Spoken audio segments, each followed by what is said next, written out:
கருப்பு கவுனி அரிசி இட்லி வந்து எப்படி சாஃப்டாக சூப்பராக செய்யலான்னு பார்க்கலாம்.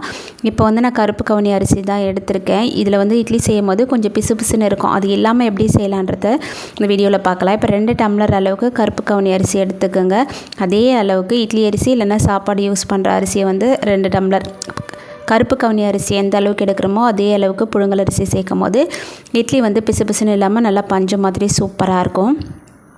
இப்போ நான் இதை சேர்த்துட்டு இது கூட வந்து ஒரு 1/2 டீஸ்பூன் அளவுக்கு வெந்தயம் சேர்த்துக்கிறேன்.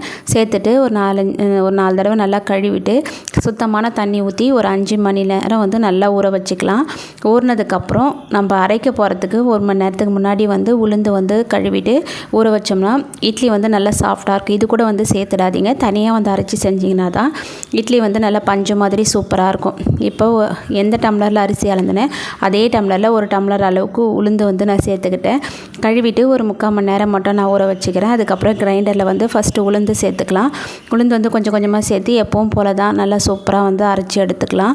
தண்ணி தெளித்து நல்லா தள்ளி விட்டு அரைச்சி எடுத்துக்கோங்க. நல்லா உளுந்து வந்து பொங்கி வந்தால் தான் இட்லி வந்து நல்லா சாஃப்டாக இருக்கும். இந்த மாதிரி வந்ததுக்கப்புறம் எடுத்துடலாம். அதுக்கப்புறம் வந்து நம்ம ஊற வச்ச அரிசி இருக்கு இல்லையா, அதை வந்து அரைச்சிக்கலாம். தண்ணி வந்து சேர்க்கும் போது இந்த கருப்பு கவுனி அரிசி ஊற வச்ச அதே தண்ணியை வந்து நம்ம தெளித்து மாவு வந்து அரைச்சி எடுத்துக்கலாம். அரைச்சி எடுத்து உப்பு போட்டு கரைக்கும் போது ரொம்ப திக்காக இருக்கும். நம்ம தண்ணி சேர்த்து இந்த மாதிரி சாஃப்டாக வந்து நல்லா வந்து மிக்ஸ் பண்ணி நைட் வந்து பொளிக்க வச்சிடலாம். நெக்ஸ்ட் டேத்து பார்த்திங்கன்னா இந்த மாதிரி தான் இருக்கும். நல்லா தண்ணி கொதித்து வந்ததுக்கப்புறம் இட்லி ஊற்றி வைங்க. உங்களுக்கு பார்க்கும்போதே தெரியும் மேலே பிசு பிசுன்னு இருக்காது, நல்லா சாஃப்டாக சூப்பராக இருக்கும். இது கூட கார சட்னி கறி குழம்புல வச்சு கொடுத்தீங்கன்னா குழந்தைங்க வந்து விரும்பி சாப்பிடுவாங்க. பாய்.